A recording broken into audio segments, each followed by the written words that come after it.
안녕하세요. 새롭게 하소서 주영훈입니다. 안녕하세요. 안수지입니다. 안녕하세요. 정목윤입니다. 예수님께서는 수많은 죄 가운데서 우리를 건지시면서 우리를 죄로부터 자유롭게 해주셨지만 아직도 우리 그 죄의 그 속성이 남아 있어서 뭔가 구원의 확신에 대한 그 확신을 갖지 못할 때가 많아요. 두 분은 어떠세요? 구원의 확신이 있어요? 있죠. 있으니까 있죠. 네. 나는 내 대답보다 범규 씨 대답이 더 궁금했는데. 네네, 어떠세요? 있군요. 저도 감사하게도 예. 네, 제게 그런 확신을 주신 하나님 위해서 맞는 사람으로 살아가고 싶습니다. 예. 오늘 나오실 분은요, 어린 시절에 자신의 죄와 싸워가면서 그 구원의 확신 때문에 자신과 스스로의 계속 끊임없는 싸움을 해오신 분이라고 하네요. 맞아요. 끊임없이 싸우다가 드디어 죄에서 자유함을 얻으신, 구원의 확신을 얻으신 그런 분입니다. 네. 지금은 이 자유함을 통해서 전 세계 아이들에게 정말 아버지 같은 분으로 활동하고 계신 분인데요. 우리 국제 어린이 양육기구 한국 컴패션의 서정인 대표님을 모셔보겠습니다. 어서 오세요. 반갑습니다. 안녕하세요. 안녕하세요. 어서 오세요, 목사님. 안녕하세요. 안녕하세요. 예. 안녕하세요. 아이고 또 여기서 뵈니까 또 다 그러게요. 반갑습니다. 너무 반가워요. 네네. 친분이 있으시고. 예, 저랑 네, 뭐 오래된. 패션 활동을 오래 했고 또 저랑 뭐 필리핀도 같이 함께 갔었고 IT에도 갔었고. 그쵸. 우와. 우리 IT에 갔을 때 참 맞아요. 너무나 충격적인 모습들을 많이 봤던 기억이 나요, 목사님. 기억하시죠? 맞아요. 그럼요. 아니 우리 목사님도 우리 주영은 선배님은 오랫동안 지켜보셨잖아요. 네. 아니, 어떤 사람인 것 같아요? 기대된다. 네. 이 주영훈 형제 또 윤미 자매도 마찬가지고요. 진짜 한결 같아요. 한마디로 딱 하면 뭐 변함없는. 그러니까 두 사람을 얘기할 때 진짜 신뢰하고 함께 오랫동안 함께 동역하며 즐거움을 가질 수 있는 그런 사람이다. 예. 대기실의 모습을 안 굉장히 보셨죠? 착해요. 대기실의 모습을 안 보셨죠? 제가 많이 접했는데요. 진짜 사람이 너무 착하고 이렇게 거절을 잘 못해요. 특히 하나님 일이라면. 맞아요. 아니 저는 목사님하고 컴패션 활동하면서 계속 뵈서 컴패션 이후에 이제 목사님은 잘 알고 있지만 어린 시절이나 또 서진 목사님의 개인적인 개인사는 사실 잘 몰랐거든요. 근데 오늘 그렇죠. 인터뷰를 보고 사실 깜짝 놀란 점이 많이 네. 있었어요. 그래서 목사님의 어린 시절 이야기부터 좀 나눠볼까 하는데 13살 때부터 베이비시터 일을 하셨더라고요. 그 본인도 굉장히 어린 나이인데 어떻게 아이를 돌봤을까요? 예, 저도 지금도 이해 안 되는 거는 네. 그 아기들이 이제 쌍둥이였어요. 네, 네, 둘이에요? 근데 이제 배경을 잠깐 말씀드리면 네. 아마 한국에 있었으면 그런 일이 없었을 건데 네. 저희 아버님이 한 30여 년을 한국에서 네. 이 교사 선생님으로 고등학교에 계시다가 예. 너무 분명하고 정직하고 뭐 촌지 이런 거를 본인이 생각도 안 했고 그 옛날에 네. 그리고 이제 받는 분들도 막았어요, 아버님이. 그래서 좀 미움도 많이 샀어요. 예. 그런 강직한 분이어서 네. 본인의 누런 그 교사 월급 갖고는 우리 사형제를 자식을 교육시킬 수 없다. 이 예. 대학교까지 보내기는 안 된다. 이렇게 네. 해서 이민을 선택하셨어요. 네. 그래서 이민을 갈 때 제가 13살이었거든요. 네. 그래서 막 갔는데 그 아파트에 있는 한 커플이 그 중국 사람들인데 네. 아기들이 제 품에 그냥 잠시 제가 이뻐서 안았는데 예.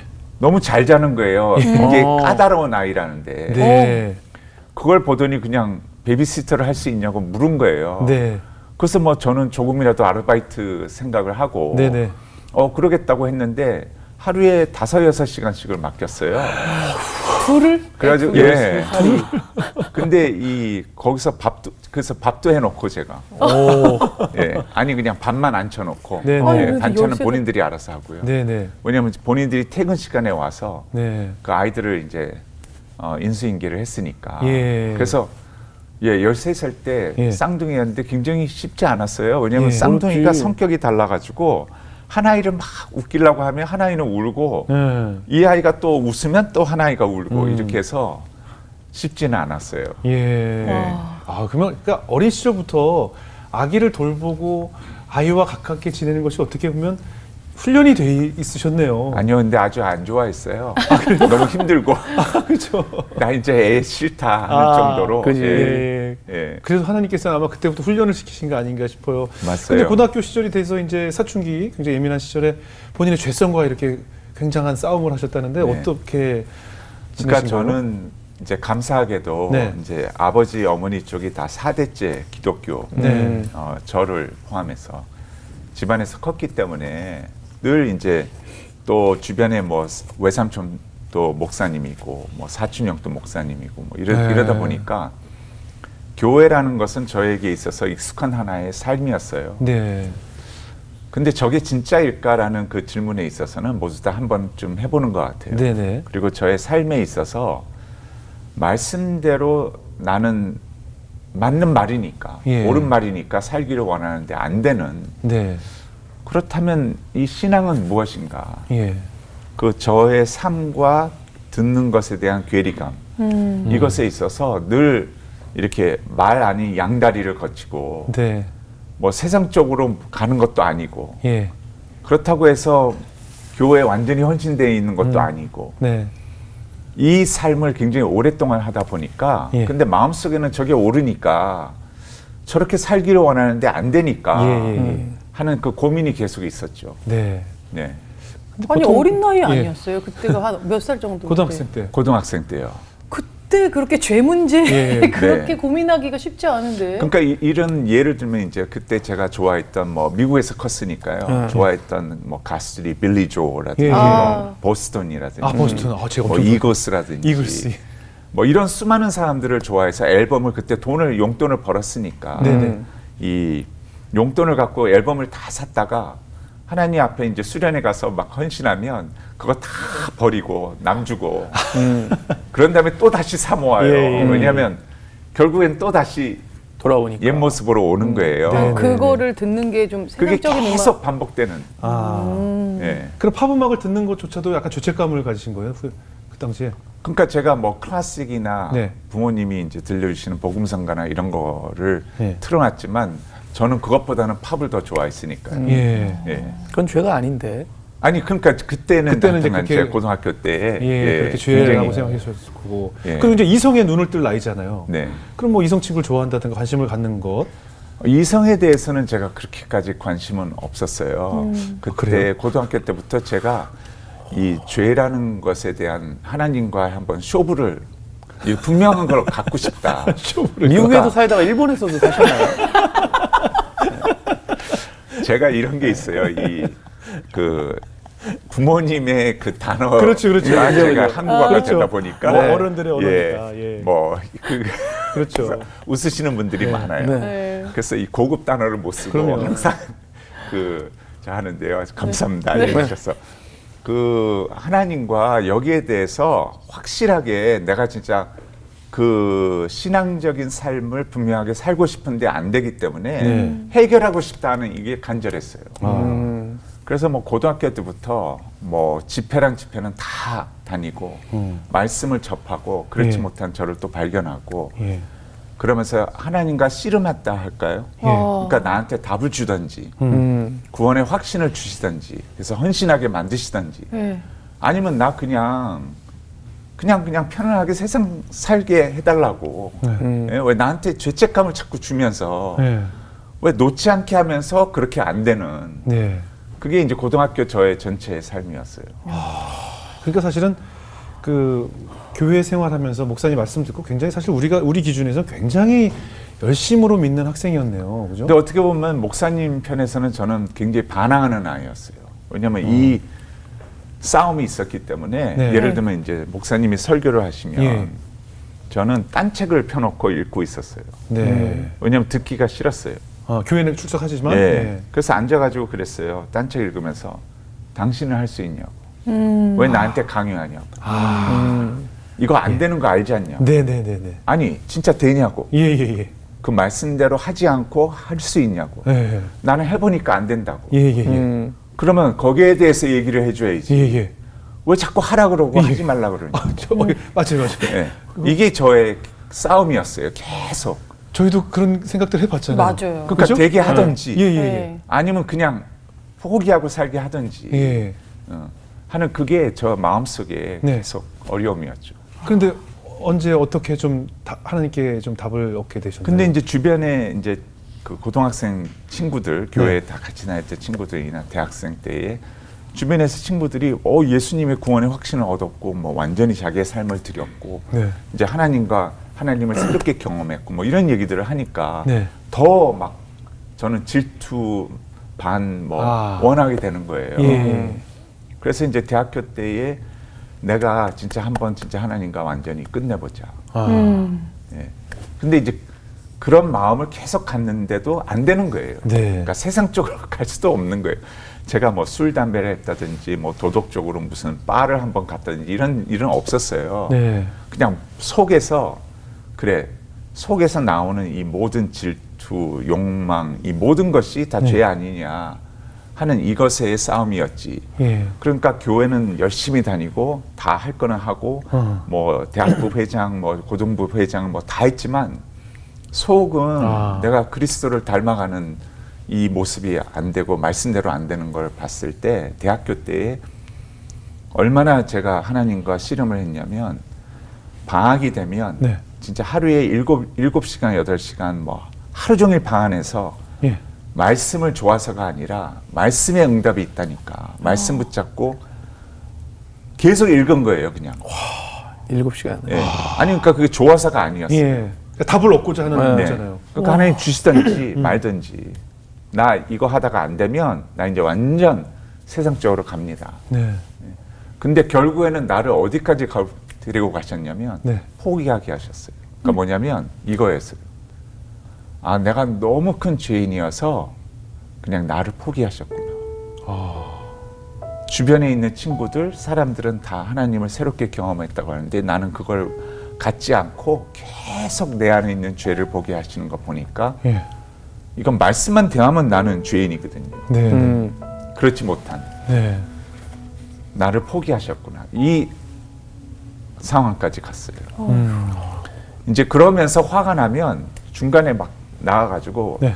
학교 운동장 막 몇 바퀴를 돌고 막 땀 뻘뻘 흘리고 들어와서 다시 또 성경을 붙잡는 거예요.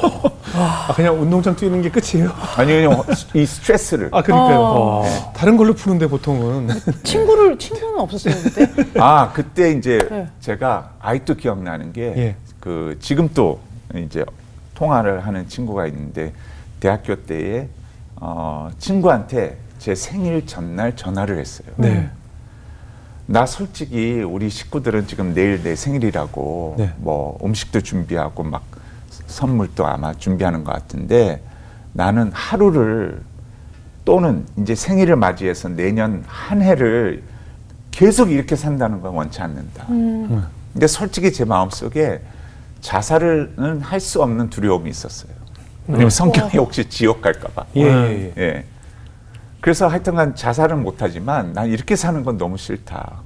그리고 그 친구한테 전화로 대화를 하고 끊고 아마 잠이 들었던 것 같아요. 네. 근데 그 다음날 또 똑같이 이제 말씀 붙잡고 기운 하나 없이 그냥 뭐 오늘 하루도 그냥 또 이렇게 반복되는구나 하는 마음으로 이제 제가 좋아하는 로마서를 읽는데 그 전에 수없이 읽었던 로마서 3장 1장서부터 쭉 읽는데 3장을 읽을 때 똑같았어요. 그래 모든 사람이 죄를 범하였으며 하나님의 영광에 이르지 못하더니 맞아 나야 하면서 막 그치 나는 죽을 수밖에 없어 나는 아마 구원이 안 될 거야 이러다가 나중에 4장에 와서 아브라함이 믿음으로 말미암아 의롭다함을 얻었나니 4장 3절에 그 말씀이 이게 무슨 새롭게 이렇게 다가오는 거예요. 네. 믿음으로 말미암아 의롭다함을 알았나니 저 믿음이 뭐지? 하나님이 하셨다는 함께한다는 그것을 신뢰하는 그 자체구나. 말씀이 진리라는 것을 받아들인 그래서 그 하나님과 함께하는 어디로 갈지도 모르는 그 여정을 함께한 거구나. 그러면 내가 하나님의 말씀 가운데 너를 위하여 십자가에 예수 그리스도가 죽었고 너의 죄를 해결했으며 이제는 너는 새로운 삶을 살 수 있다는 하나님의 자녀가 되고 너가 죄를 지었고 안 짓고가 아니라 예수가 십자가에서 죄를 해결하셨기 때문에 너를 내 의인으로 본다 하는 그 부분을 받아들이는 믿음이구나. 그것을 알게 되면서요. 저는 그 순간 지금까지 주님 앞에 죽을 죄인입니다. 나를 포기하셨군요. 나는 구원받을 수 없는 인간입니다 하다가 이 수많은 내가 할 수 없다 또 하는 이것에 죄짐을 완전히 누가 뒤에서 이렇게 확 가져가 버리는. 그래서 저는 뒤로 이렇게 넘어가는 줄 알았어요. 그러면서 그 전까지의 이 죄인으로서 포기한 하나님 앞에서의 눈물이 나를 구원해 주신 하나님의 은혜의 눈물로 바뀌는 거예요. 예. 그래서 집에서 하나님 말씀을 묵상하다가 예. 그게 바뀌어 놓으니까 예. 그리고 나가서 뭐 완전히 끝났죠. 이제. 예. 그게 제 생일이었어요. 예, 다시 태어난. 때. 예. 그리고 뭐 그 뒤로는 진짜 온전히 주님 앞에 내 삶을 드립니다. 이 은혜를 주신 네. 내가 무엇을 하고 안 하고 이걸 떠나서 십자가의 그 은혜 감사합니다 하는 그게 너무 자연스럽게 네. 이제 나오게 됐죠. 그렇게 이제 하나님을 진하게 만나면서 모든 생활에 좀 변화가 생기셨고 그 후로는 이제 좀 기쁨이 생기시던가요? 그 후로는 네. 진짜 이 천국과 지옥의 차이라고 생각해요. 아 그래요? 그러니까 이게 진리를 알지니 진리가 너희를 자유케 하리라 하는 이 자유가 뭔지를 예. 그 전에는 율법 아래에 짓눌렸다 그럴까요? 네, 이거 네. 안 됩니다. 됩니다. 예. 하게 해주세요. 이게 아니라 다 이뤘다 하는 예. 그 안에 너가 포함되어 있다 하는 그 자유함. 예. 온전히 해결됐구나 예, 하는 그 진짜 기쁨이죠. 그래서 기쁨을 얻게 되셨군요. 예. 그럼 하나님을 이제 진하게 만나게 되셨고 그 후에 어떻게 이제 컴패션을 만나게 되셨을까요? 컴패션은요. 예. 진짜 저도 생각도 못했어요. 네. 제가 이제 미국에서 교수 생활을 하려고 예. 두 학교에서 한 학교는 이미 결정이 되었고 네. 한 학교는 이제 마지막 두 사람을 놓고 이제 결정을 하는 그 찰나에 네. 아내가 묻는 거예요. 네. 당신을 하나님이 이 수많은 경험을 하게 하시고 네. 예를 들면 당신을 일찍 이민 오게 해서 안 해본 일이 없는 네. 예, 뭐 진짜 막일서부터 주유소서부터 청소, 뭐 옷가게 수많은 사람들을 대하고 네. 회사에서도 일하고 예. 자영업도 해보고 예. 이런 거를 어느 정도 다 경험하게 하게 한 다음에 네. 또 부르셔서 신학교를 가게 하시고 네. 이 다 한 이유가 이중언어 이중문화권에 당신이 꼭 그렇게 중상층의 백인들이 사는 그 지역에 들어가서 대학생들, 신학생들을 배출하는 이것이 하나님이 이 많은 경험을 하게 하신 그 이유라고 보느냐. 우와. 그거는 오히려 백인들이 그냥 예. 들어가서 거기는 대부분 다 백인이니까 예. 그들을 그냥 양육하면 되지 않느냐. 네네. 왜 하나님이 그 경험과 그 교육을 시켰다고 생각하느냐. 예. 그랬을 때 저는 아내가 바른 말을 잘해줘요. 항상. 네네. 그랬을 때 제가 그냥 할 말이 없었어요. 예. 그래서 아내한테 그랬어요. 그러면 내가 할 수 있는 게 뭐냐고. 예. 기도해 보겠다. 예. 그래 놓고 이제 백지화 시켜서 기도를 하는데 교수직을 그냥 물리치시고. 아니 그러니까 뭐 하나님이 버리는 뭔가 거. 인도를 하시면 예, 예. 이제 백지화해서 하나님 앞에 다시 생각합니다. 제로점에서. 그런데 바로 그때에 예. 컴패션에서 연락이 온 거예요. 네. 제가 컴패션을 알지도 못하고 예. 지원을 한 게 아닌데. 네, 네. 그래서 텍사스에 있는 어느 교수가 당신을 추천했다. 네. 그래서 제가 컴패션 뭡니까? 이렇게 물었어요. 네. 그래서 들었을 때에 이거는 전 세계에 있는 어린아이들을 현지에 있는 교회가 주중에 이 아이들을 모아서 예수님의 사랑과 말씀으로 부모가 할 수 없는 너무 가난한 아이들을 죽을 수밖에 없는 아이들을 대학교까지 양육하는 기관이다. 네. 그래서 하나님의 사람으로 키워내는 기관이다. 네. 근데 그러냐고 그랬는데 저를 이렇게 울컥하게 한 거는 그 네. 뒤에 말이었어요. 예. 컴패션의 역사를 쭉 얘기해 주는데 제가 몰랐던 컴패션인데 한국의 52년 전쟁 고아 어린이들을 위해서 시작된 기관이었다는 거예요. 와. 그리고 그게 93년까지 한국이 이제는 너무 잘 살게 되어서 복지가 정부 차원에서 해결이 되고 이제는 막 옛날처럼 길거리에 20, 30% 아이들이 태어나서 죽어가는 일도 없고 아이들을 그런 아이를 찾으려면 오히려 굉장히 행정 비용이 많이 들 정도로 이렇게 숨어 있는 몇 네. 안 되는 이랬을 때에 컴패션이 철수했다는 거예요. 네. 그 말을 듣고 네. 아니 어떻게 한국을 전 세계에서 제일 많이 도왔다고 하는데 이렇게 몰랐던 건가 예, 그렇죠. 하면서 제가 그때 울컥했어요. 예.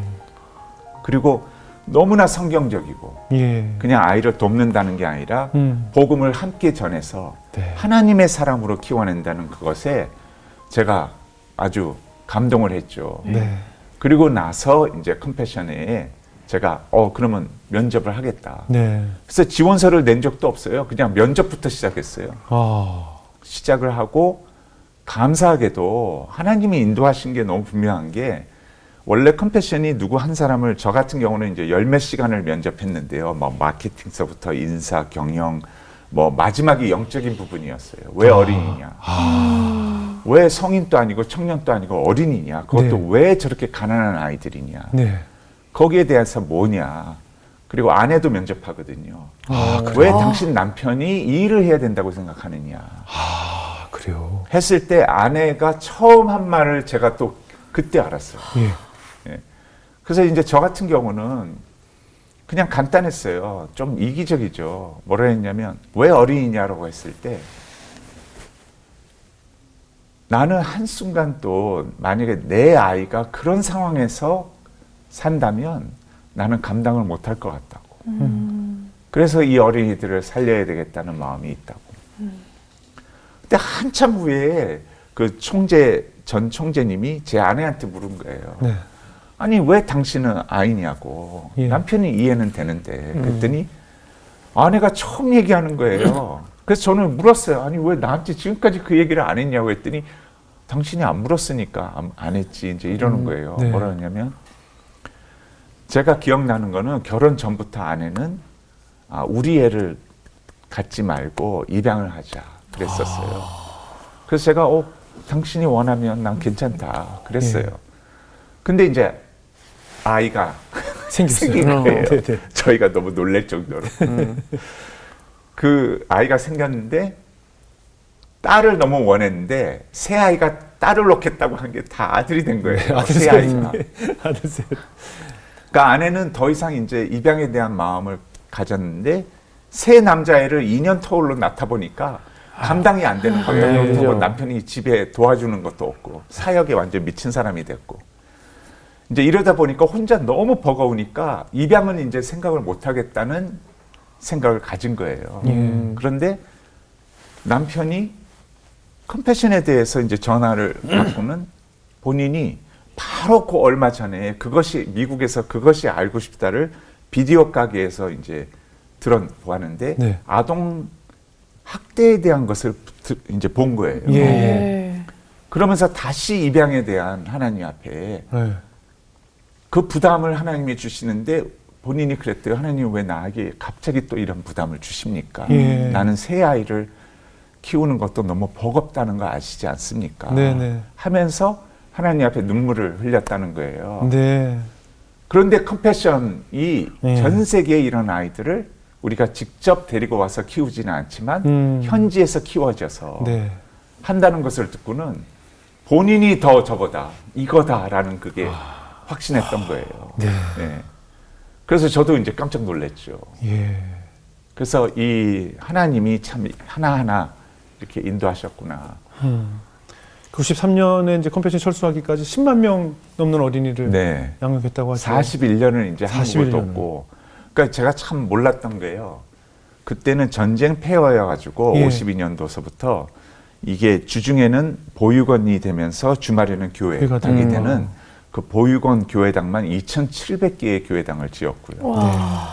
한 보육원당 100명 어린아이를 양육을 했으니까요.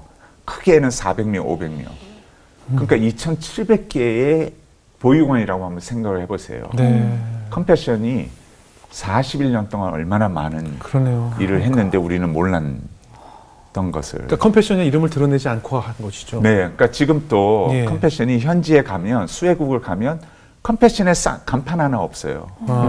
전부 그 교회의 이름으로 그 교회가 주중에 아이들을 양육할 수 있는 모든 프로그램과 인력과 재정과 이 네트워크를 전부 할 수 있게 만들어서 그 교회가 그 지역을 예수께로 돌아오게 만드는, 그게 이제 선교 전략이고 아이들을 양육해가는 네. 그것이기 때문에 한국을 도왔을 때에 교회 이름으로만 했기 때문에 몰랐죠. 그러니까요. 예.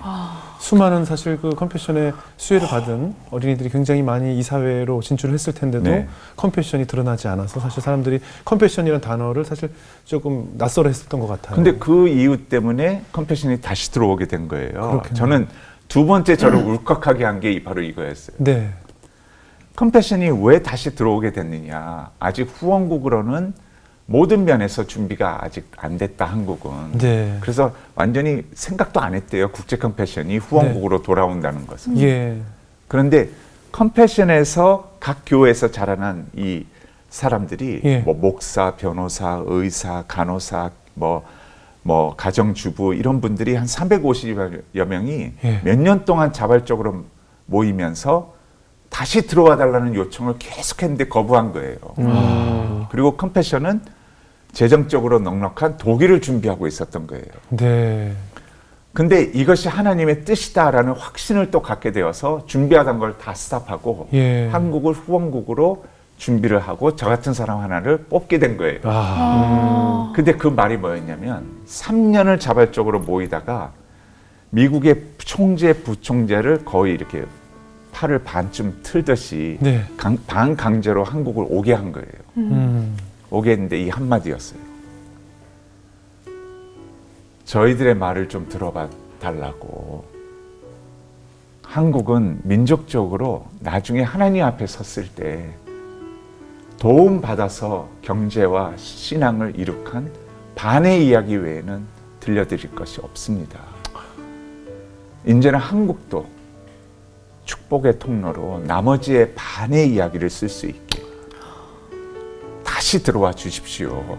그래서 이 민족이 하나님 앞에 섰을 때 하나님이 기뻐하시는 민족이 될 수 있게 해주세요. 수많은 기관들이 예수 빠진 도움을 주지 않습니까? 네. 근데 우리는 산 증인 아닙니까? 맞습니다. 그 말에 국제 컴패션이 후원국을 한국으로 하나님의 뜻이다라고 준비하고 이제 들어오게 된 거예요. 얼마나 의미가 있어요. 이 한국 전쟁 고아를 돕기 위해서 컴패션이 탄생을 했고 이제는 우리가 자립을 할 수 있어서 철수를 했다가 이젠 후원국이 되기 위해서 한국에 들어왔다는 것이 이게 정말 역사적인 일이잖아요. 그러니까 이 컴패션의 사무실을 후원국 사람들이 다 방문하기를 원하는데 오면 예. 그냥 눈물을 가득 채워요. 예. 생각해 보세요. 예. 완전히 깡통 시대에 그렇죠. 폐허가 된 이 땅에 그걸 눈으로 봤는데 그렇죠. 그렇죠. 그 나라가 이렇게까지 변했다는 그렇죠. 것을 봤을 때 그렇죠. 눈물을 보여요. 그리고 수혜국에 있는 수많은 컴패션 맞아요. 사람들이 한국을 오면 맞아요. 백인들이 돕는 것은 늘 넉넉했으니까 도왔다는 그게 있지만 예, 예. 자기 민족이 자기 나라가 이제는 희망을 갖게 되는 한국처럼 될 수 있다는. 우리나라처럼. 그것에 또 감동의 눈물이 그렇죠. 또 보이는 거예요. 우리도 이제 할 수 있어. 그렇죠. 그렇죠. 그래서 한국이라는 이 의미가 상징적으로 굉장히 컴패션 그러네요. 안에서는 큰 신앙 고백이 되고 있어요. 네. 와, 완전 롤모델이네요. 그렇죠. 그렇죠. 네. 이제 꿈이 된 거예요. IT도 그러면은 우리나라를 그렇죠. 보면서 이런 후원국이 그럼요. 될 수도 네. 있다는 꿈을 갖고 있네요. 그렇죠, 그렇죠. 와. 근데 뭐 컴패션 이제 수혜국 많은 나라를 방문하시잖아요. 근데 처음에 가셨을 때 사실은 사진으로 담고 싶어서 굉장히 노력을 많이 하셨다면서요. 저는 처음에 제가 컴패션 방문한 두 나라가 에콰도르하고 예. 필리핀이었어요. 예. 근데 필리핀 갔을 때를 아직도 잊지 못하는 게 네. 처음에 방문을 하면 다른 사람들도 같은 얘기를 하는데 그냥 화가 나요. 네. 인간의 죄악이 가난을 이렇게까지 한 인간을 처참하게 만드는구나 하는 그것에 그냥 화가 나요. 이걸 어떻게 하는가? 뭐 하나님의 마음이 됐건 뭐 이런 생각을 안 해요. 빨리 알려야 되겠다. 그래서 제가 아직도 기억나는 게 쓰레기장에 갔어요. 네. 그래서 제가 물었어요. 왜 나를 쓰레기장에 데려오냐고. 그랬더니 예. 컴패션 아이들이 이곳에 사는 아이들이 온다는 거예요. 노예처럼 사는 애들이 예. 쓰레기에서 이렇게 분리수거하는. 네. 예. 근데 제가 본 아이들은 그러니까 그 얘기를 듣고 우리는 텔레비 영상으로 보잖아요. 예. 근데 이게 완전히 의미가 달라지는 것은요. 그 숫자와 영상으로 봤던 이것이 내 앞에 그 아이가 딱 보이는 거예요. 제가 감당이 안 된 거는 오빠, 누나, 언니의 손을 붙잡고 기저귀 찬 동생, 노예 같은 애들이 쓰레기 산을 넘어서 이렇게 오는데 제일 먼저 하는 게 큰 애들은 뭐 분리수거를 해요. 뭐 플라스틱을 줍고 뭐 깡통 분리하고 하는데 조그마한 기저귀 찬 아이가 뭐를 한다고 쓰레기 안에서의 먹다 남은 쓰레기 찌꺼기를 냄새를 맡더니 입에 넣기 시작하는 거예요. 저는 그걸 보고 너무 놀란 거예요. 이게 지금 이걸 어떻게 받아들여야 되는가. 그래서 그때는 컴패션 초기였기 때문에 카메라를 들고 그 애들한테 막 들이댔어요. 이 망원 렌즈를 해가지고. 네. 근데 애들이 멀리서 이렇게 카메라가 딱 비춰지니까 금방 안다는 듯이 네. 고개를 이렇게 숙이고는 얼굴을 안 보여요. 아, 창피하는구나. 계속 그런 반복적인 그런 저와의 행동이었어요. 그러다가 저쪽 멀리 있는 애가 안 보고 그냥 의식을 못하고 카메라 쪽을 이렇게 보고 있는 거예요. 그래서 제가 카메라를 얼른 틀어서 그 아이한테 망원으로 쭉 당겼어요. 네. 애 얼굴이 저 앞으로 쫙 다가오는데 눈이 딱 클로즈업 됐어요. 이 렌즈와 저를 이제 클로즈업 했는데 그때 저는 그 안에 렌즈를 통해서 예수님을 새롭게 또 만난 그거였어요. 마치 이렇게 얘기하는 것 같았어요. 나 알아요.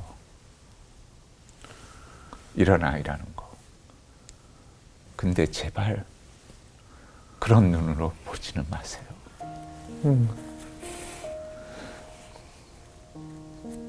너무 미안했어요.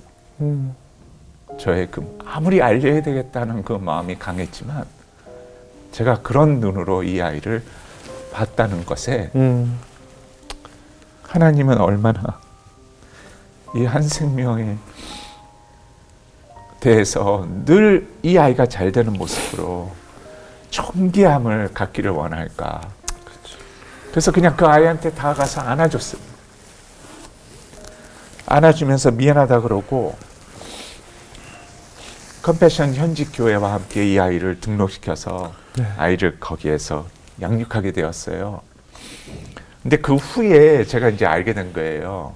컴패션에서는 12개의 리더십 원칙 중에 하나가 존귀함이에요. dignity라는. 네. 그래서 아실지 모르겠는데 컴패션의 모든 영상과 사진은 아주 밝은 아이들의 모습만 내놔요. 그래요. 맞습니다. 그래서 우리가 이렇게 보면 얘 진짜 가난한 아이 맞아요? 맞아요. 영훈 형제도 네네네. 처음 갔을 때 네네. 이게 연결이 안 됐잖아요. 네네네. 교회 안에서 만나는 애들은 너무 밝고 네. 깨끗하고 활짝 핀 아이들인데 네. 못 믿으니까 그 아이 집을 데려가면 이게 연결이 안 되는 거죠. 그 이유가 뭐냐면 제가 전 총재님한테 물었어요. 왜 우리는 이런 사진을 내보내냐고. 동정심이 전혀 일어나지 않는다고. 우리 애들하고 뭐가 다르냐고 얘네들은. 너무 밝고 깨끗하지 않냐고. 그랬더니 그때 총재님이 전 총재님이 저한테 설명을 해줘요. 하나님은 한 번도 한 아이가 그런 모습으로 있게 되기를 원치 않으신다고. 그러면서 저한테 너무나 이해가 되는 예를 들어주는 거예요. 네. 너가 만약에 아프리카에서 사는 부모라고 생각하라고. 너의 품에 지금 아이가 완전히 뼈만 남아가지고 지금 신음하면서 죽어간다고. 근데 외국 사람이 와가지고 그 아이 사진을 찍으면서 너 아이 사진 찍고는 매달 조금씩 도와주겠다고 도움을 주는데 전 세계에다가 아주 바싹 마른 너의 아이의 사진을 다 배포한다면 너는 부모로서 어떤 마음이겠냐. 그렇죠. 그걸 원하느냐 아니면 이 아이가 컴패션에서 하나님 안에서 너무 활짝 펴서 부모로서 내놓기 바라는 그 모습으로 이 모습이 나가는 것을 원하느냐. 하나님은 바로 그 모습을 보게 되기를 원하신다. 그게 존귀함이다. 그거를 저는 컴패션에서 통해서 배우게 됐어요. 예. 실제로 현지에서 만난 아이들이 너무나 밝았어요. 컴패션에서 보호받고 있는 아이들의 표정이 오히려 저와 표정이 달라져 있었던 것 같아요. 그러니까 제가 만난 아이들은 그 아이들이 부족함이 없었던 것이고 얼굴 표정으로 봤을 때는 저는 부족함이 그냥 스스로 제 얼굴에 표정 속에 난 모든 게 다 부족하다고 느끼는 상태로 그 아이들을 만나게 되는 경우가 되게 많은 것 같아요. 그래서 표정이 바뀌어 있다라는 생각이 늘 제가 만나게 됐고 그 아이들의 웃음 속에서 하나님의 음성을 체험한 우리 같은 컴패션 활동한 그 비전 트립을 갔던 분들의 경험이 참 많이 이어오고 있죠. 그 많은 분들이 이 가난의 현지를 보고 다 동정심은 가져요. 네네네. 근데 뭐에 기쁘냐면 그래 이 아이들이 이렇게 피어나는 기쁨을 나도 함께 한다는 그것에 그게 본인들의 기쁨이고 하나님의 기쁨이 되는 거예요. 네. 그래서 제가 참 감사한 것은 컴패션의 이 오래전부터 그런 존귀함을 드러내는 영상과 이런 것 때문에 다른 지금 수많은 기관들도 사진과 영상들이 바뀌고 있어요. 네. 예. 목사님 이렇게 바쁘시게 또 컴패션 활동하시면서 또 아픈 학생에게 또 골수 이식을 해주셨더라고요. 아, 그거는 오래전 얘기인데요. 네네. 컴패션 초기에 예. 저는 참 이렇게 많이 부족하고 못난 사람인데 하나님이 배우게 하시는 것 같아요. 네. 오히려 컴패션을 통해서 제가 너무 많이 배우고 이렇게 변해가는 하는 하나님의 마음을 알게 되는 그 부분이었는데요. 네. 제가 이제 한국에서 컴패션 시작하기 전에 네. 잠깐 한국에 나와서 한 몇 년 동안 한국에서 교수 생활을 했었어요. 네. 한국을 배우려고. 교수 생활할 때에 제가 알지 못하는 한 학생이 백혈병으로 지금 생존의 위협을 느끼고 있다는 소식을 듣고 이 골수 등록 운동을 벌였어요, 학교에서. 예. 살려보자. 그래서 헌혈도 하고 이 등록 차량이 오게 해서 헌혈하고 그때 좀 학생들 뭐 수백 명하고 같이 골수 등록을 했어요. 근데 한참 후에 제가 컴패션을 시작하는데 한 몇 년 후에 그 골수 등록해 놓은 그것이 지방에 있는 한 여자아이, 한국 여자아이하고 백혈병에 걸린 아이하고 골수가 매치가 됐다는 거예요. 네. 저는 잊고 있었는데. 네. 그래서 뭐 제 아내도 그렇고 저도 그렇고 당연히 이거는 해야 되는 거 아니냐. 전 세계의 어린아이들을 살리자고 외치는 사람이 네. 이거 안 하는 게 말이 되는가. 하고서는 이제 골수 헌혈처럼 생각하고 이제 가서 네. 골수 등록을 하게 됐어요. 아, 근데 예. 뭐 얘기 들어보면 이게 장난은 아니더라고요. 네. 뭐 주사기를 뭐 이 척추 밑에 골반 쪽에 구멍을 내서 드릴로 구멍을 내 가지고 그 일주일 동안 계속 주사를 또 맞아요. 그래서 이렇게 그 골반 밑에 척추에다가 그 골수를 계속 모으는 거예요. 그러면 그걸 이제 채취하는데 의사 선생님이 뭐 걱정 마시라고 하루에 구멍 3개 이상은 안 뚫는다. 그래서 모자르면 이제 또 계속 이렇게 모은다는 거예요. 뭐 그래도 어쨌든 뭐 하겠다고 했으니까 예. 그래서 했어요. 근데 이제 의료 사고가 났어요. 그래서 이제 피를 거의 다 쏟고 다행히 이제 제가 제 피를 무슨 사고가 날 것 때문에 그런지 하여튼간 피를 이제 미리 그 병원에서 모아놔요. 제 피를. 그거를 이제 다시 받아서 살게 됐어요. 이제 그 뒤로 스케줄은 그대로고 이제 전 세계 어려운 곳을 다니고 예. 이제 이러면서 하다 보니까 뭐 허리가 막 33에서 29로 줄고 뭐 너무 힘들어지고 아내도 이제 그때 당신 이거 스케줄 일은 안 되겠다. 너무 사람이 지금 힘들어가고 있다 하는 이 얘기를 들었죠. 예. 근데 감사한 것은 애가 어쨌든 살아났어요. 예. 그래서 서로 모르게 해요. 왜냐면 나중에 뭘 애한테 요구할까봐 예. 병원도 다르게 하고 서로 모르게 예. 하는데 어쨌든 가끔 애 이름과 뭐 애 배경은 얘기 안 해주지만 지금 건강이 크고 있다 하는 이 얘기는 해줘요. 그래서 네. 너무 감사했죠. 근데 그렇게 해서 위험했는데 골수 이식을 한 번 더 하셨어요. 또요? 예, 그러니까 한 바로 1년 후였어요. 네네.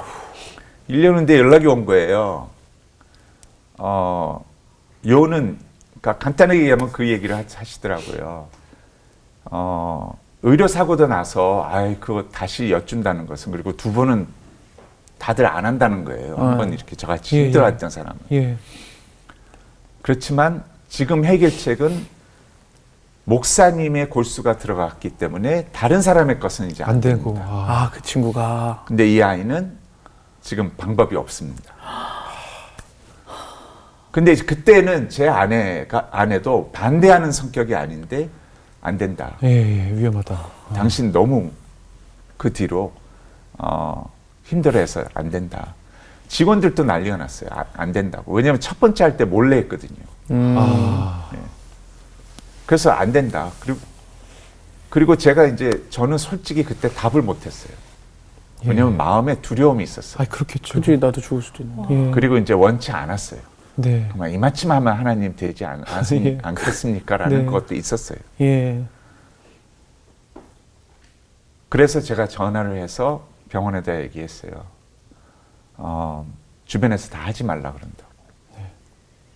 그리고 제 미국의 여동생 남편이 의사예요. 네. 물었더니 확률이 없다. 1% 확률도 있을까 말까다. 그 이유는 당신께 들어가서 다시 재발됐다면 너도 재발될 확률이 거의 다다. 아. 그 얘기를 해줬어요. 예. 근데 저한테는 그게 복음이었어요. 예. 안 해도 된다는. 아, 예. 제가 걸어서 그 모든 안 해도 되는 이유를 다 이유들을. 얘기해주고 네네. 차마 이 얘기는 못했어요. 나는 두렵고 싫습니다. 근데요, 그러고 난 다음에 그게 7월이었어요. 예. 근데 8월에 제가 에콰도르를 다시 방문하게 됐어요. 예. 근데 하나님이 그거 있잖아요. 계속 마음에 반복되는 부담. 그 아이를 생각하죠. 네, 네. 왜냐면 제가 가서 에콰도르에서 컴패션 안에서 너무나 잘 크는 애들을 막 보잖아요. 근데 저는 현지에서 계속 그 아이 누군지는 모르는데 자꾸 그 아이가 생각나는 거예요. 예. 그러니까 계속 싫은 거예요. 그래서 제가 갔던 여러 명 분들한테 유도 질문을 하기 시작했어요. 아. 제 마음을 좀 편하게 하려고. 예, 예. 그러면서 뭐 이런 일에 이렇고 뭐 이렇게 하지 말라고 그러고 확률도 없고 뭐 의료사고도 났고 같은 교수가 한다는데 이거 해야 됩니까? 이러면 다 하지 진짜 말라고 하나같이 다 하지 말라고. 하지 그럼요. 마세요 그랬어요. 네, 네. 그 말 들으려고 물어보는 거죠. 네, 네. 그렇죠. 네. 그 마음이 편했어요. 마지막 한 분이 딱 남았는데 버스를 타고 호텔로 돌아오는 중에 펑크가 나고 바퀴가 펑크가 나고 그 자리에 오래 있게 됐는데 그 한 분이 장로님이셨어요. 예. 근데 그분한테 이제 유도 질문을 한 거예요. 똑같이. 그랬더니 이 장로님이요 한숨을 크게 들이키시더니 그러시는 거예요. 목사님 하시지요. 그러면서 이분이 소아과 의사예요. 예. 그러면서 또 숨을 들이키시더니 저한테 그러는 거예요. 제 아들이 백혈병으로 죽었습니다. 그래서 제가 소아과 의사가 된 것입니다. 그리고 저한테 그러는 거예요. 목사를 부끄럽게 만드는 말을 하는 거예요. 예. 전도의 기회가 되지 않습니까? 저 아이들의 가족은 예수를 안 믿는다고 하는데. 저 그 뒤로 깜깜한 버스 안에서 어느 누구하고도 대화를 안 했어요. 그리고 호텔로 돌아와서 호텔 방에서 하나님 앞에 진짜 눈물로 기도했어요. 하나님, 내가 전 세계를 다니면서 아이들을 더 구원하면 되지 않습니까? 이거 다 이유 알지 않습니까? 네. 나 어떻게 하라는 겁니까? 이러는데 하나님이 저를 기도 가운데 코너로 모시더니 항복할 수 없게 만들었어요. 저를. 예. 그래서 제가 그냥 팩스로 저희 한국 사무실에다가 내가 도착하면 인천공항에서 곧장 병원으로 들어가서 일주일 주사 맞고 할 수 있게 준비시켜 달라. 그리고 나서 그 엄마한테 편지를 썼어요. 그러니까 부끄러운 목사. 나는 이래 이렇게 해서 이렇게 안 하려고 했는데 하나님께서 기도 가운데 코너로 모셔서 이 한마디에 난 할 수밖에 없는 부끄러운 목사입니다. 아. 우리 같이 기도합시다. 같이 기도해서 하나님이 살리고 죽게 하는 것은 하나님이 정하셨다고 하는데 살려주시면 할렐루야. 만약에 하나님이 먼저 걷어가시면 얘는 어려서 천국으로 가지 않습니까? 그러니까 당신도 천국으로 가야 되지 않습니까? 같이 기도합시다. 그리고 편지를 보내고 이름 없이 보내고 네. 나서는 저는 이제 골수 이식을 두 번째로 해주게 됐어요. 골수 이식을 두 번째 해줬는데 저 아직도 기억나는 게 하루 전날 어머니한테 편지가 왔어요. 예. 이름 없이. 예, 예. 5장의 편지예요. 예. 근데 편지 한 장 한 장 페이지마다 엄마의 눈물이 이렇게 떨어져 있는 모습이 있어요. 근데 반복되는 말은 하나밖에 없어요. 감사합니다. 고맙습니다. 한 번도 아니고 2번을. 애가 이 무병실 비닐로 안에서 제 손도 못 잡아보고 고통스러워하는 아이를 보며 편지 쓸 겨를도 없었습니다. 근데 이렇게 해주시니 너무 고맙습니다. 목사님이 얘기하는 그 예수님을 나는 모르지만 붙잡고 같이 기도하겠습니다. 감사합니다. 이제 그런 얘기밖에 없는 거예요. 그리고 나서 제가 골수 이식을 하는데 제가 들어가기 전에 간호사한테 그랬어요. 2배로 뽑아달라고. 왜냐면 또 한 번은 하기 싫으니까. 그랬더니 간호사가 그러더라고요. 아, 이거 몇 시간 지나면 못 쓴다고. 그래서 그냥 하시라고. 하고서 이제 들어가서 골수 이식을 했어요. 근데 몇 달 후에 계속 들린 소식은 그렇게 재발 확률이 높다고 한 것이 재발 확률이 없고 예, 예. 아이는 너무 건강하게 아유. 크고 있었고 그다음에 그 아버지가 그 온 가족이 예수 믿게 된 것은 너무 감사하고 그것뿐만 아니라 아버지가 다른 아이를 위해 골수 이식을 해줬다는 거예요. 근데 이게요 제 의지가 아니었고 하나님이 또 은혜를 주신 게 그 한마디였어요. 하나님 앞에 나 못합니다. 이만큼 살면 되지 않습니까? 하고 수많은 이유와 모든 것을 다 했는데 코너로 딱 모셔서 몰아넣으시더니 저한테 내가 정인아 너를 너무 잘 이해하고 너무 두렵고 싫다는 거 안다. 내가 너를 너무 잘 안다. 근데 내가 한 가지 묻겠다. 그래요. 그래서 제가 가만히 있으니까 마치 이렇게 음성을 들려주시는 듯이 생각나게 하신 거예요. 네. 그래 1%의 찬스도 없다고 하는데 만약에 그 아이가 너가 말한 대로 너의 친딸과 같은 아이였다면 너는 찬스가 없다고 포기했겠느냐. 그러면서 뭐라고 하시냐면 그 아이는 내 것이라. 내 생명이라. 그것에 그냥 항복할 수밖에 없었어요. 그러니까 컴패션을 통해서 배운 것은 저의 마음 속에 하나님이 저에게 향하신 그 마음을 배우게 하시는 거예요. 자, 한 생명이 얼마나 하나님 앞에 고귀하고 피어나기를 원하시며 하나님이 십자가에 구원을 하실 정도로 그 사랑을 저한테 배우게 하시는 게 그거였어요. 예. 그래서 그냥 하게 된 거예요. 예. 그 거부하시던 마음이 정말 충분히 이해가 되잖아요. 예. 뭐 거부할 수 있는 이유가 10가지가 넘잖아요. 그런데도 하나님의 그 음성에 순종하신 목사님이 참 존경스럽습니다. 근데 어때요? 이렇게 정말 많은 아이들을 후원하시다 보면 가끔 사람인지라 이게 시험에 들 때도 있지 않습니까? 너무 많이 배운 것 중에 하나가요. 네네. 큰 시험이었어요. 네네. 너무 부끄러워가지고 네. 제가 이제 차인표 시네라한테 얘기를 했는데요. 네. 제가 에티오피아를 갔어요. 예. 차인표 시네라와 함께. 그리고 차인표는 본인이 후원하는 이제 대학생. 예. 에티오피아의 한국으로 말하면 거의 최고 대학이죠. 예. 컴패션은 빈민가에서 커서 그 대학가를 가는 아이들이 어떤 빈민가는 막 90% 이상이 컴패션에서 자란 아이들이 그런 대학을 가요. 와. 그러니까 이 컴패션을 보고 예수 안 믿는 사람들도 이건 사람이 이렇게 할 수 없다라고 얘기할 정도로 얘기하는 이유가 바로 그런 결과물이에요. 네. 얘네들의 네. 신앙 간증뿐만 아니라 네네.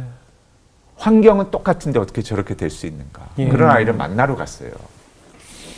근데 저 멀리서 휠체어 하나가 예. 그 대학가로 들어오는 거예요. 우리가 초청한 적도 없고 현지 직원들도 그 아이가 올 거라는 건 생각도 못한 거예요. 네네. 근데 휠체어를 뒤에서 엄마가 끌고 오는데 예. 얘는 완전히 반 송장인 거예요. 죽어 있는 아이처럼. 네네. 가까이 이렇게 오면 올수록 네. 막 눈은 완전히 돌아가 있고 네. 애는 막 말도 거의 못하고 뭐 완전히 지쳐가지고 네. 이 그 중환자실에 있어야 할 아이가 온 거예요. 네. 그러니까 얘를 모르고 있다가 이름을 딱 엄마가 될 때에 그때 알았어요. 예. 어떤 아이였냐면 한 1년 전에 예. 컴패션이 전 세계에 우리가 후원하는 아이들 중에 기도 부탁을 했는데 얘를 위해서 부탁을 한 거예요. 엔다카츠인데 예. 엔다카츠가 어떤 아이냐면 컴패션에서 쭉 자라나서 이제 약사 공부를 하는 대학교 학생이었던 거예요. 예. 근데 이 아이가 희귀병, 폐결핵인데 희귀여가지고 네. 그 아프리카 전체를 다 뒤졌는데 얘를 고칠 수 있는 약이 없는 거예요. 예. 그래서 유럽을 다 뒤졌어요. 그래서 없은 거예요, 방법이. 컴패션이 모든 의료 혜택을 다 해주거든요. 예. 그래서 미국을 다 조사했는데도 없는 거예요. 예. 카나다에 임상 실험하고 있는 연구소에 제약회사에서 혹시 될 수 있을 거라는 희망 요마침 가진 그것을 찾은 거예요. 예. 그래서 막 편지를 썼대요. 그리고 기도 부탁을 전 세계에다 한 거예요. 엔다카츠를 위해서 기도해달라. 네. 그래서 이 실험하고 있는 여기 제약회사에다가 얘는 죽을 수밖에 없다. 근데 모든 약을 했는데 후유증으로 지금 이 아이는 거의 중환자실에 고통스러워한다. 살릴지 죽을지 모르지만 방법은 이거밖에 없다. 그러니까 그것을 쓸 수 있게 해달라. 근데 약값이 한 달에 300만 원이었어요. 그러면 얘 후원금이 45,000원인데 지금 300만 원을 한 달에 약값으로 쓴다는 거예요.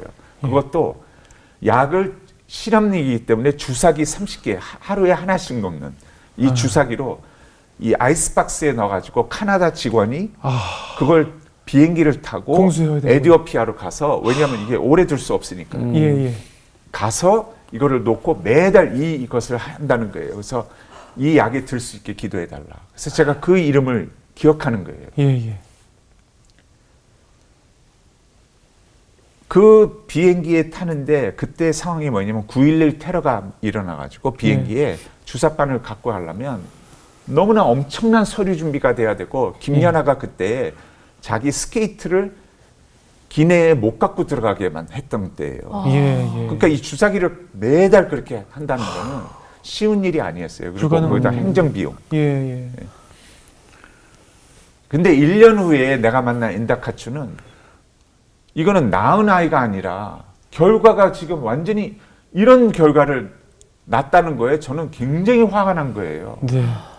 생각해 보세요. 약값만 지금 거의 3,600만 원이 든 거예요. 그렇죠. 그렇죠. 그래서 비행기표, 행정비용 그렇죠. 모든 걸 하면 이건 45,000원에 수많은 어린아이들을 혜택을 예. 줄 수 있는 비용이에요. 네. 네. 근데 이 결과가 나오니까 너무 화가 난 거예요. 네. 근데 차인표 신내라는 그걸 모르잖아요, 배경을. 예. 그러니까 저한테서 이 아이 위해서 기도해달라고 무릎을 꿇고는 휠체어에다 손을 얹어놓고는 이 아이를 위해서 기도하려고 하는데 이제 영어가 저보다는 조금 이제 부족하니까 저보고 기도를 해달라는데 저는 그 말은 못하고 속은 막 화가 나 있는데 예. 기도해달라니까 할 수 없이 그냥 의무적으로 기도했어요. 네.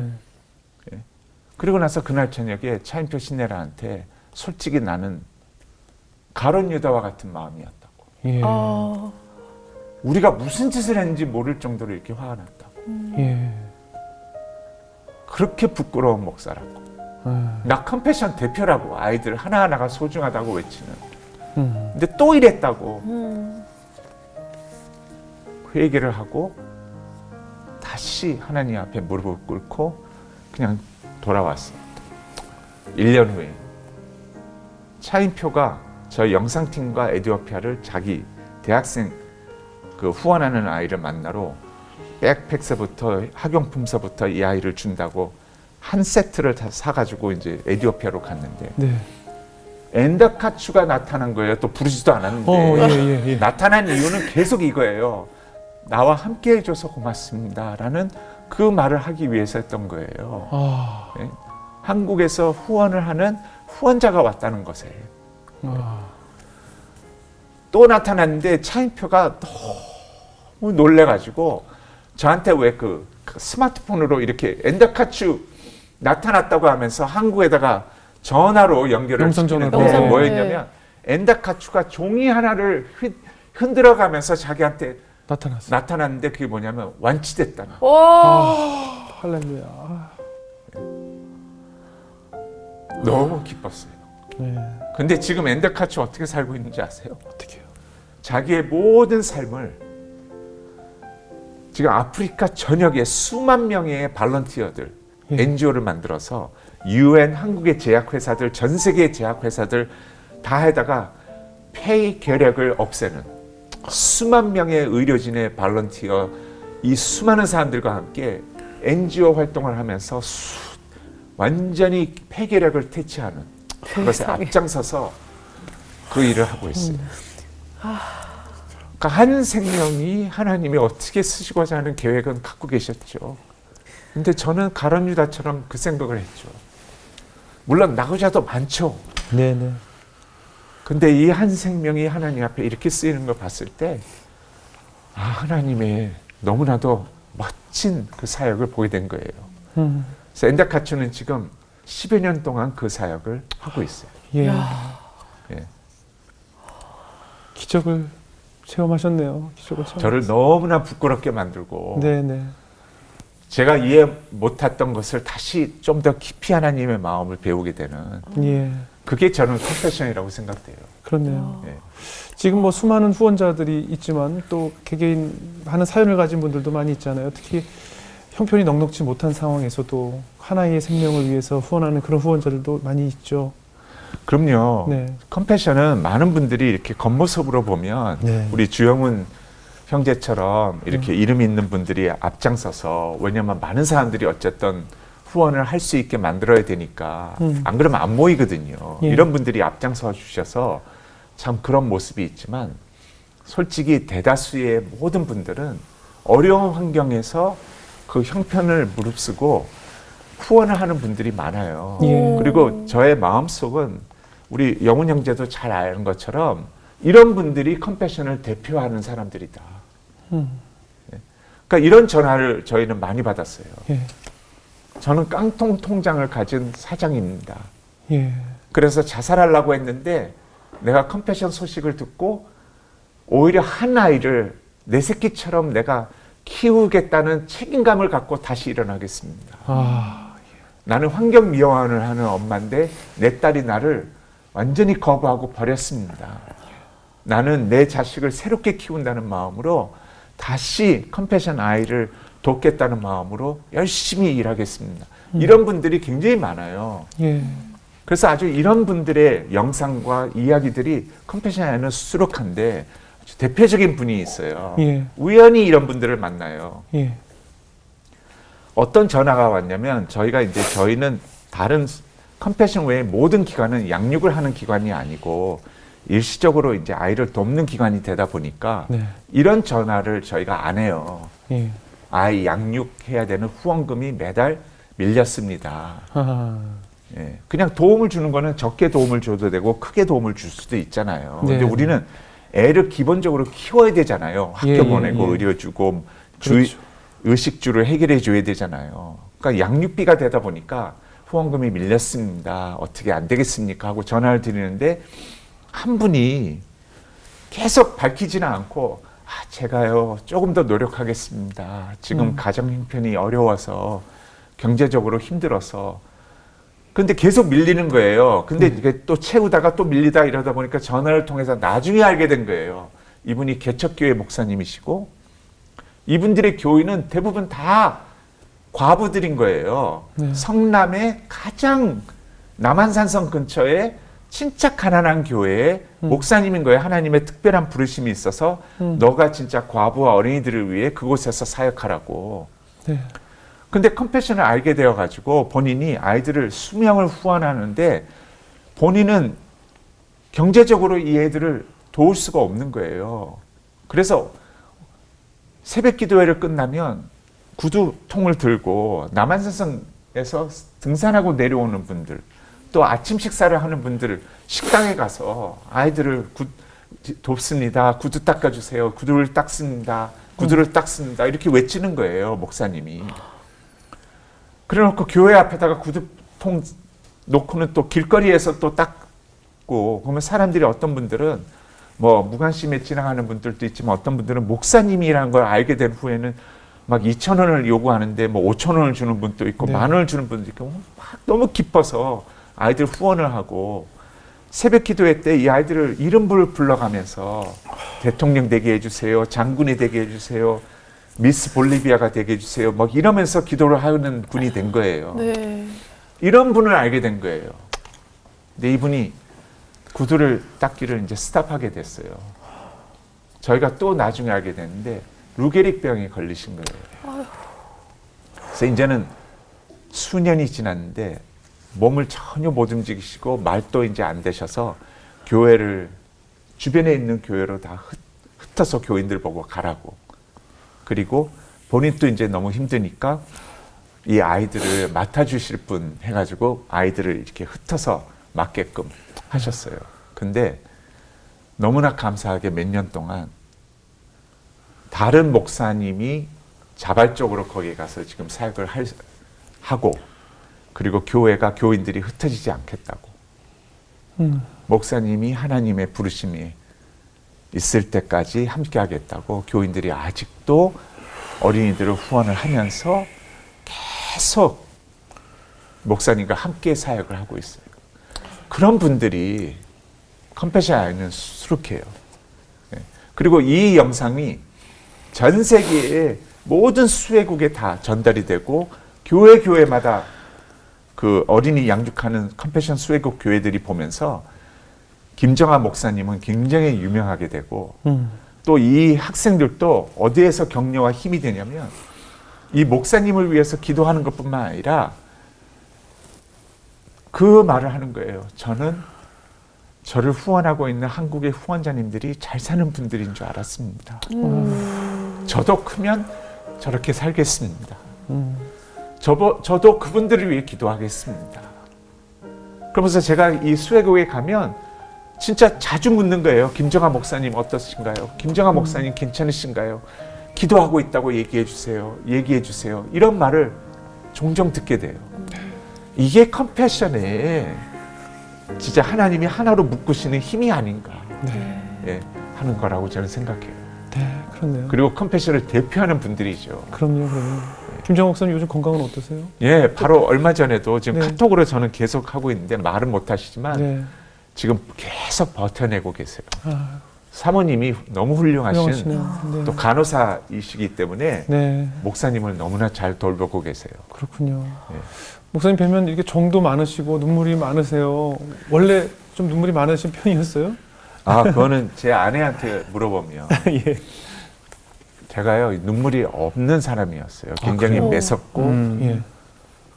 굉장히 목적 중심이었기 때문에 사람과의 관계는 별로 중요하게 생각 안 했고요. 예. 애들이 예를 들어서 애들을 좋아하는 사람도 아니었고요. 예. 우리 애가 흙탕에 넘어져서 코피가 나는데 달려와서 안아달라고 울면 흙 묻은 걸 보고 제가 씻고 오면 안아주겠다고 했던 아빠였어요. 그건 이상한 아빠인데요? 네, 진짜 그랬어요. 결벽증 있으셔요? 굉장히 씻어주는 게 아니고 결벽증- 씻고 오라고 그랬다고요? 예, 결벽증뿐만 아니라 굉장히 이렇게 규율, 아. 예, 바르게 해야 돼, 반듯해야 네, 돼, 네, 네, 네. 성실해야 돼. 예. 굉장히 그렇게 딱딱하고 원칙적인 사람이었어요. 음. 예, 근데 컴패션을 통해서 이렇게 말씀을 전할 때나 할 때 그 사람들이 떠오르잖아요. 그래서 하나님의 눈물을 배우게 됐어요. 그래서 오히려 저는 이제는 반대가 됐어요. 이 아이들을 생각하면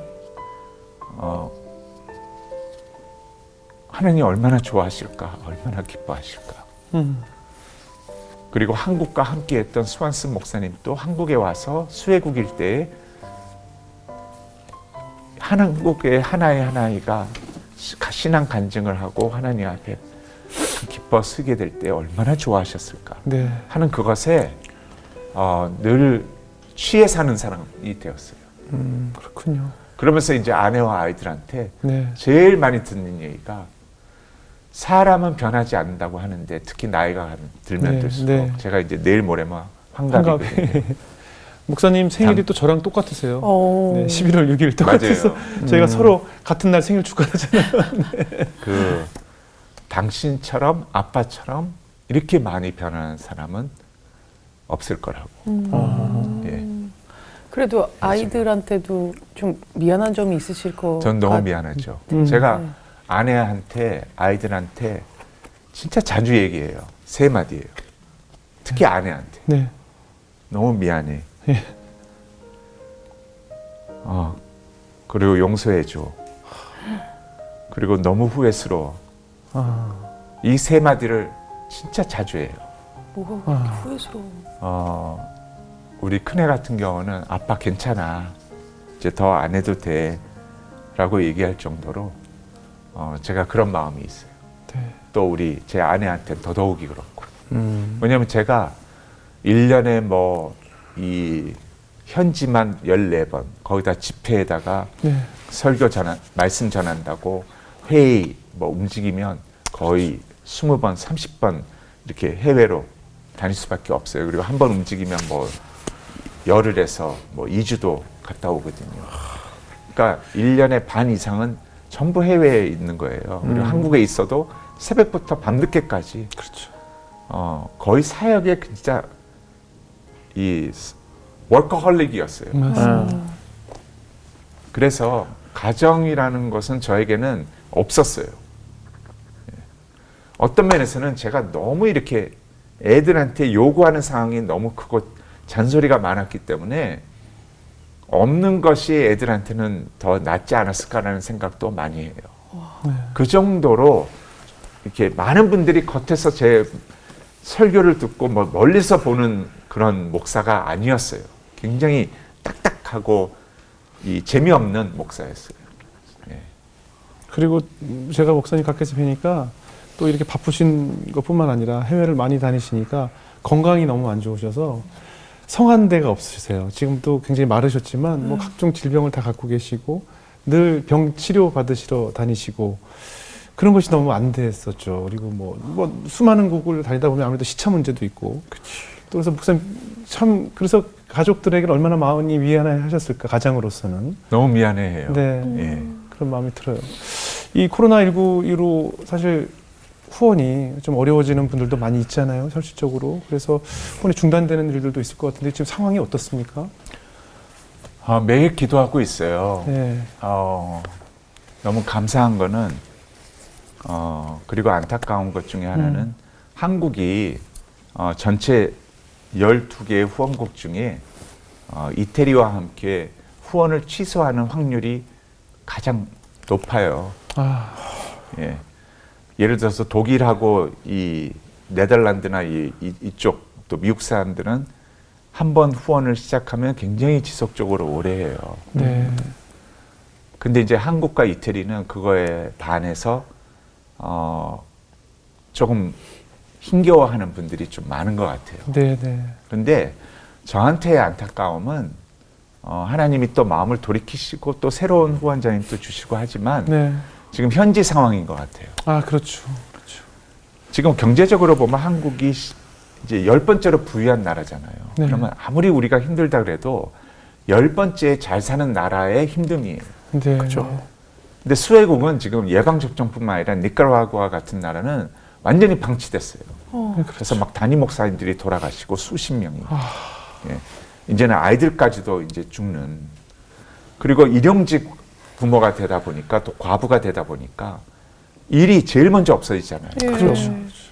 그러니까 컴패션이 그 등록된 하나님만 후원금으로 어떻게 하려는 게 아니라 이제는 저장해놨던 미리 했던 모든 것을 다 풀어서 온 가족뿐만 아니라 목사님, 선생님 그 모든 사람을 다 먹여 살리는 거에 집중하는 거예요. 예. 그러니까 우리 후원자님들이 그걸 모르시는 거예요. 예. 예를 들면 우리 애들은 코로나가 길어지면 길어질수록 그만큼 애 나이는 드는데 학교는 못 가는 거예요. 그리고 온라인으로 수업할 수 있는 인터넷 연결이라든지 네네. 빈민가에 네네. 쓰레기장에 없지. 연결이라든지 이런 도구가 없기 때문에 그러네요. 얘들은 그냥 방치되어 있는 방치돼 거예요. 어머. 그래서 코로나가 길어지면 그만큼 교육을 못 받고 그러면 쟤한테 제일 지금 기도 제목 중에 하나는 네.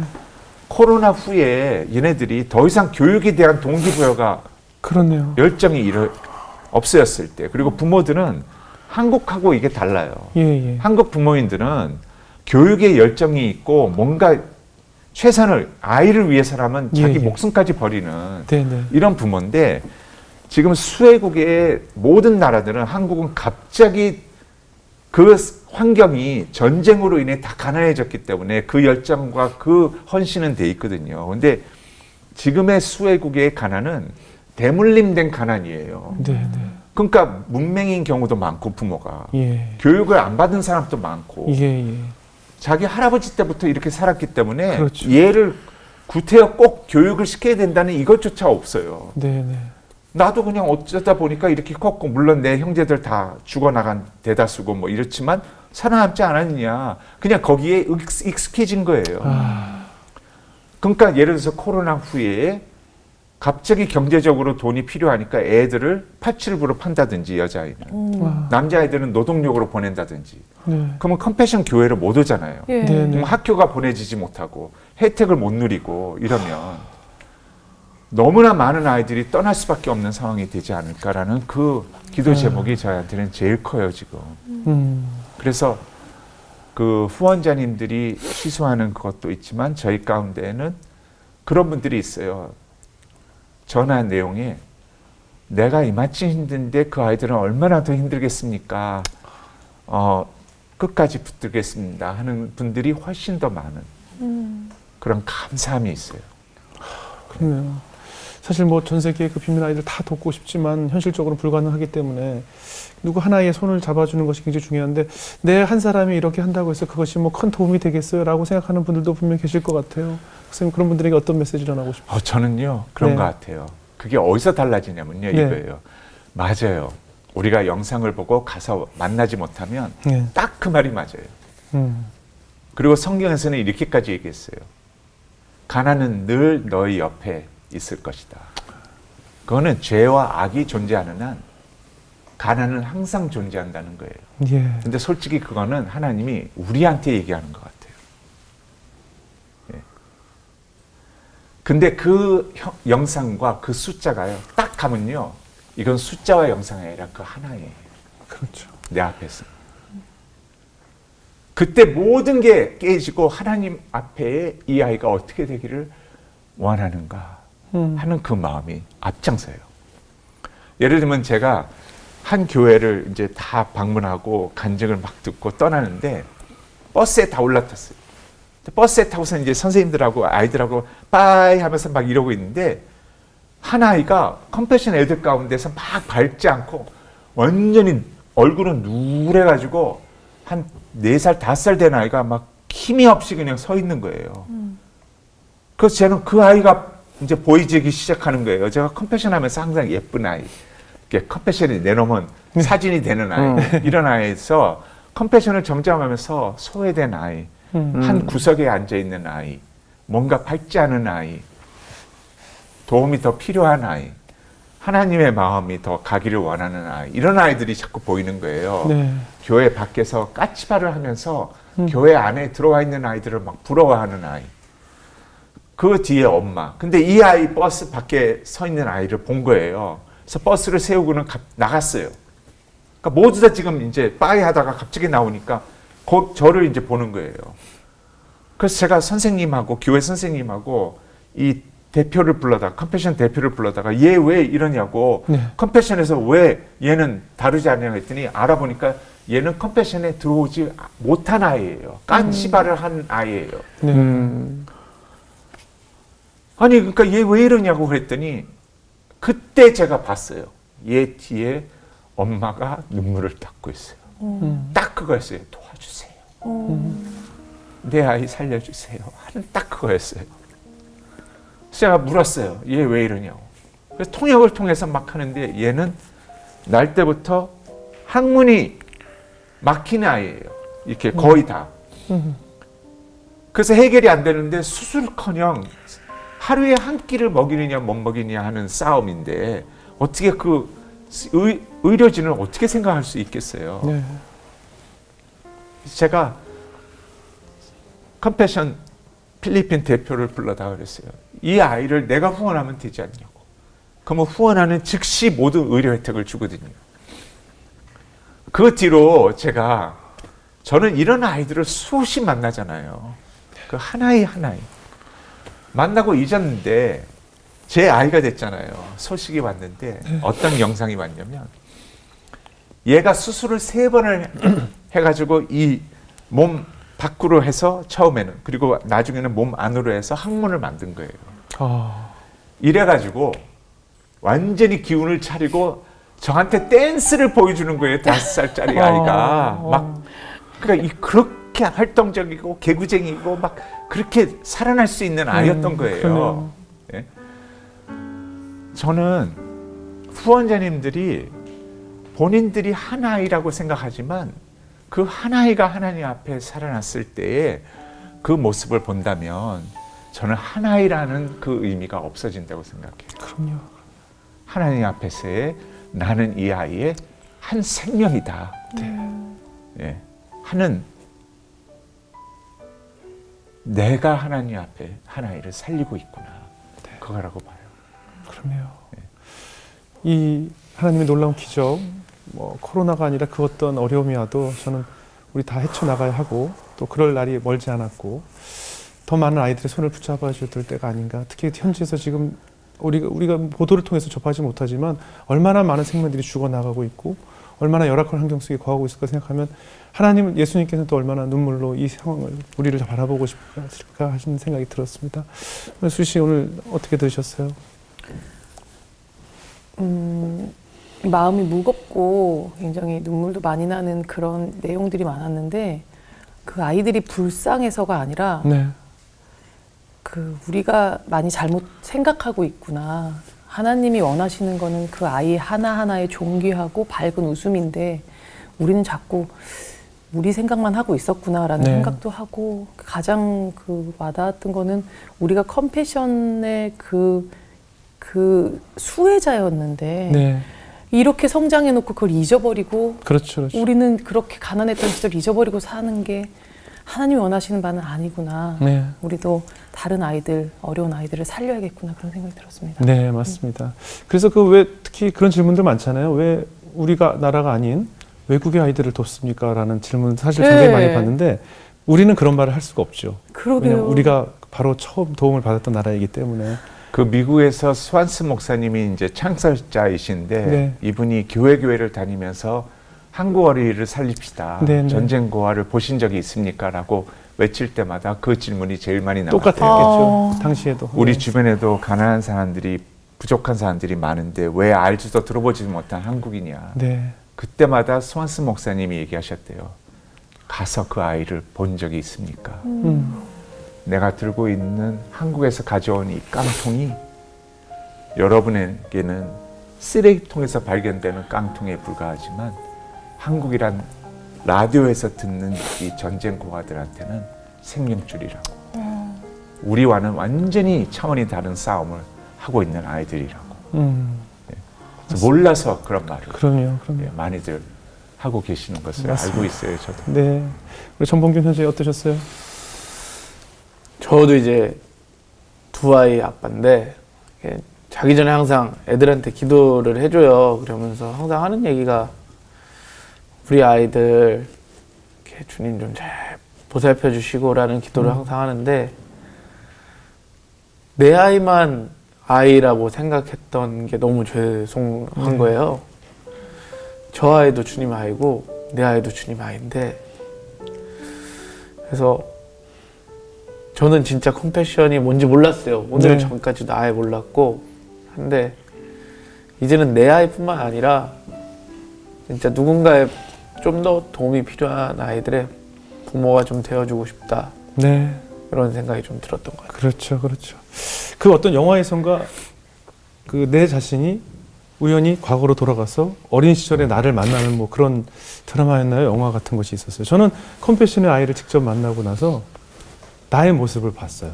그리고 하나님의 시각으로 나를 보게 되는. 그래서 그 아이를 안으면서 외롭고 슬픔에 떨고 있는 제 자신을 안았던 경험을 했어요.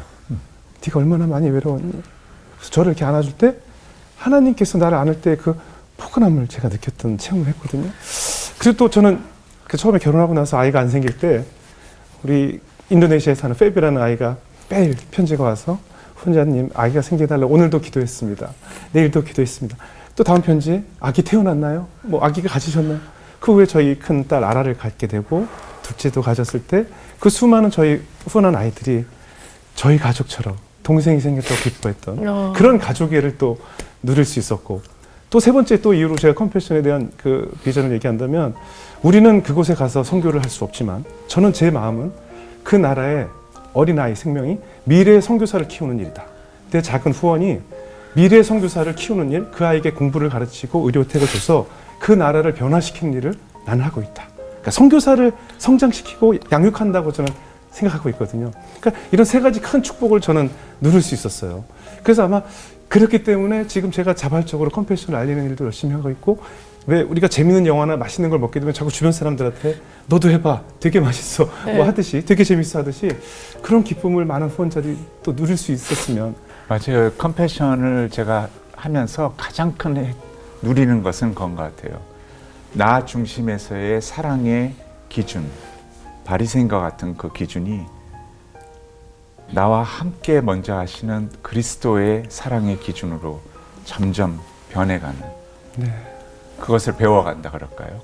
예, 그게 저는 컴패션에 제가 함께하면서 가장 많이 배우는 것 같아요. 네, 앞으로도 컴패션 사역 위해서, 또 건강도 안 좋으시니까 일단 건강 잘 챙기시고요. 건강합니다. 이제 예, 감사해요. 건강 늘 잘 신경 챙기시고, 쓰셔서. 이제 아마 제 생각엔 곧 백신도 다 맞게 되고 자유롭게 좀 다니게 되면 많은 또 비전 트립을 통해서 네. 또 많은 곳에서 컴패션 알려주시고, 또 몸소 실천해 주시고, 이렇게 많은 곳을 증거해 주시길 저희도 응원하겠습니다. 아유, 감사합니다. 오늘 귀한 간증 나누셔서 고맙습니다. 아유, 너무 감사합니다. 네, 고맙습니다. 예, 감사합니다.